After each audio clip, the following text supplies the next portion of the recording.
Hey y'all, Monk Joseph here with the Broken Buddha.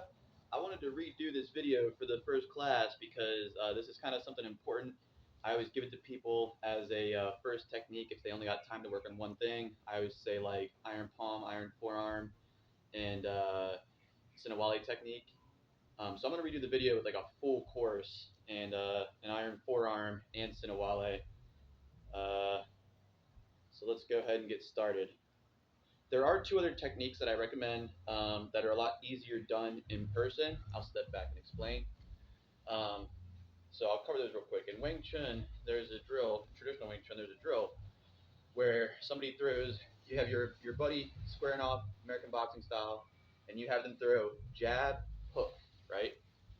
And your response is going to be pak sao and really push that strike over. Pak sao, feel sao, right? And again, you're having them go jab, hook, right?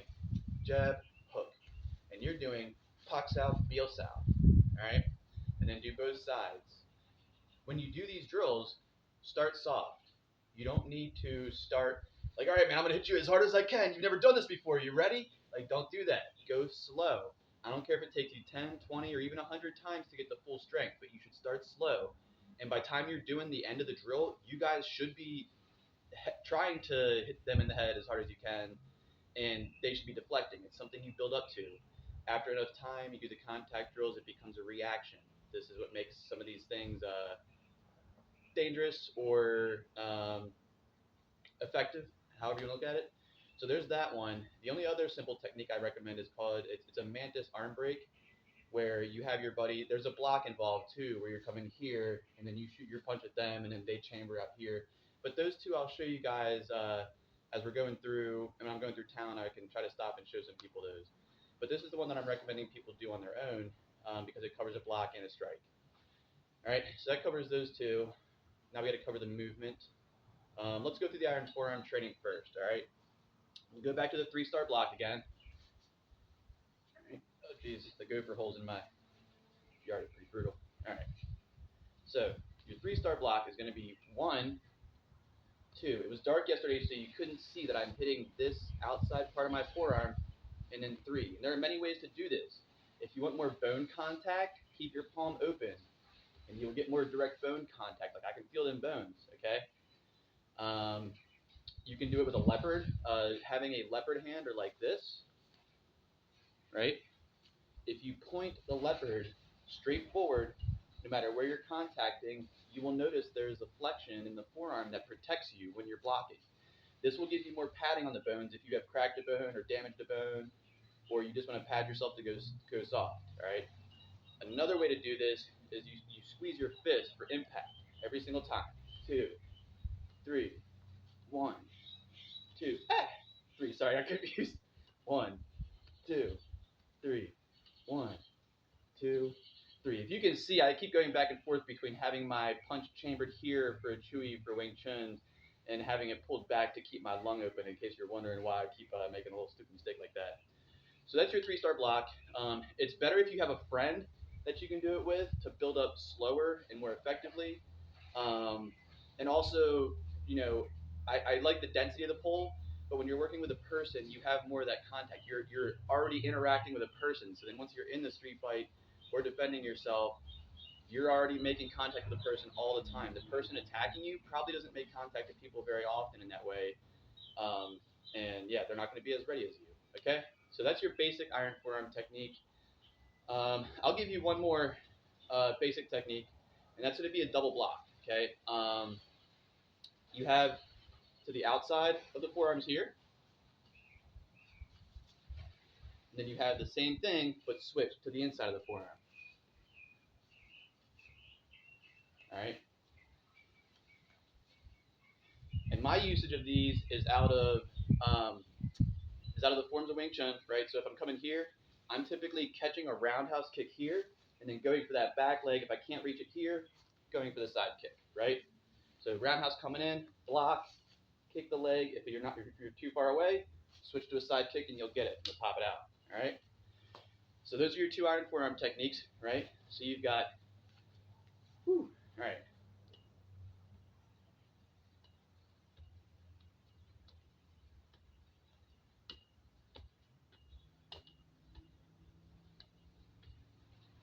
Then you got this one.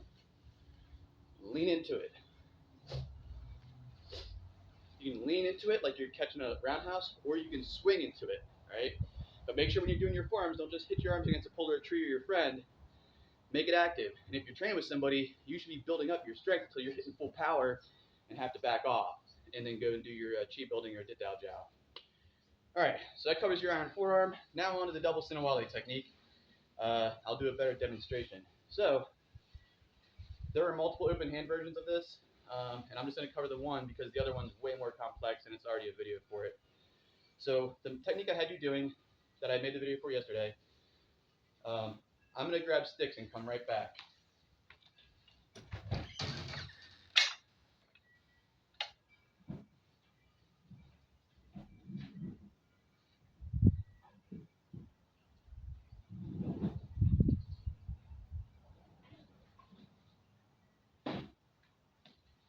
Okay, so the Sinawali technique comes out of stick fighting, Filipino martial arts.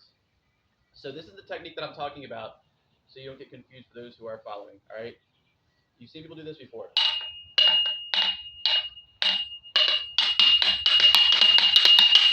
All right, that's your Sinawali technique with sticks. I'm not going to show knife, I have a video for that, but you're doing the same thing with your hands, okay? So, and with those, let me grab those again real quick. The technique, typically, just on a basic function, you're swinging, checking the weapon or the wrist, the elbow, or along the arm to disable further up, and then you go for the head, right? So you're going to go weapon, arm, head, weapon, arm, or hand, head, wrist, elbow, neck, wrist, elbow, neck. And again, those sticks are interpretive of a sword. Now with the open hand stuff, it's the same thing, and both of which you're using what in Filipino martial arts is called a wiper blade technique.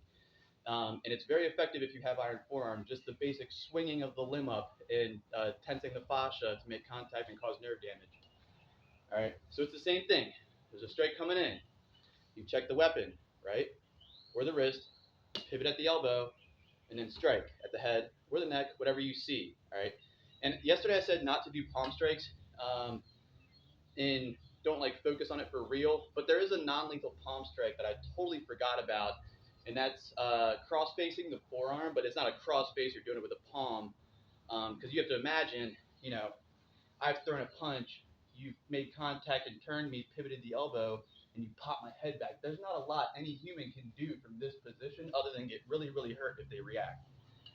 So I'll start slow, we'll go through it again, and then I'll go faster and see if I can do it at full speed, because I did some really cool stuff at the full speed yesterday. All right, so again, and you're always going to the outside, right? So this is somebody throwing a punch here, and it would be their, if I'm facing somebody, it would be their left, and you're stepping to the outside, push at the elbow, pop, right?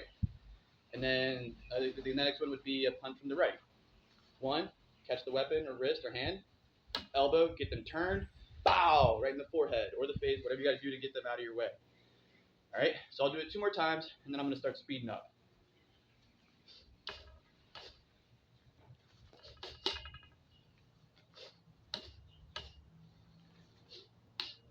All right, let me see if I can do it without the pole first, full speed.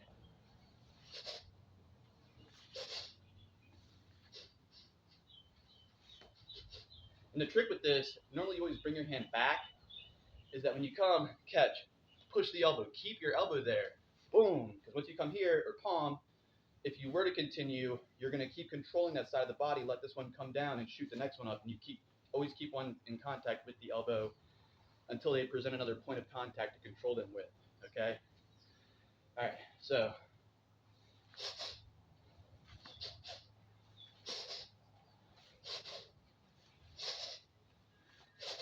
All right, let's do it on the pole. Woo, this is going to sting.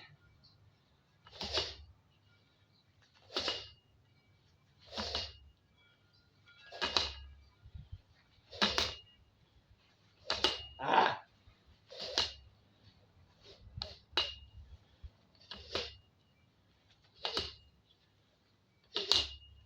All right, boom, boom, boom, boom, boom, boom. And this is just one technique, okay?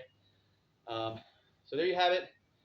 For those just starting out, we've covered outside contact. And by the way, the Sinawali technique is Filipino martial arts. But what I'm doing with the whipping tan sao, the hard pak sao, and then the palm strike is functioning like a Wing Chun practitioner. But remember, at the end of the day, there really is no style, man. A punch is a punch, and a kick is a kick.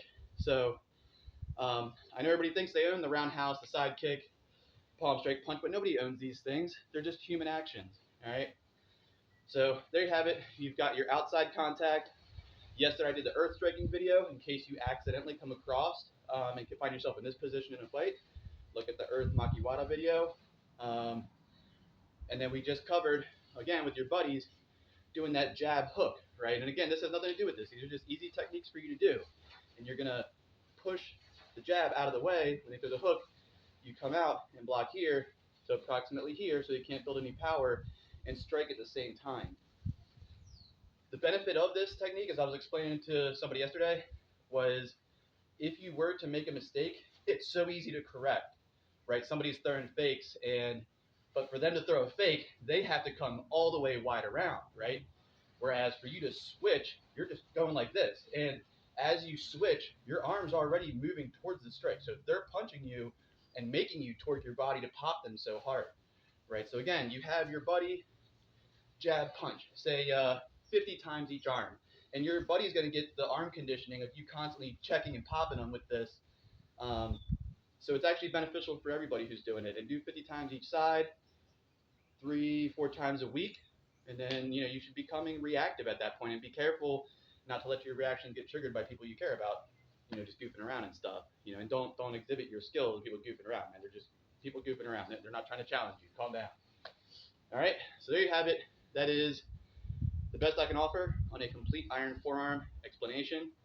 And for the Sinawali open hand technique, I will try to get some people to do those other drills with for beginner techniques as soon as I have someone to do those with. Probably when I'm out and about soon, I'll make that happen. All right. So thanks for stopping by. I hope this helps. I had to remake this video because I do care about the town of Visalia. I do care about me giving younger people, older people, skilled people, not skilled people proper advice in the arts. Yeah. So I had to remake this, make it more effective. The other video was super dark too, light-wise. So, all right. I hope you enjoyed. Thanks for stopping by. Peace and blessings.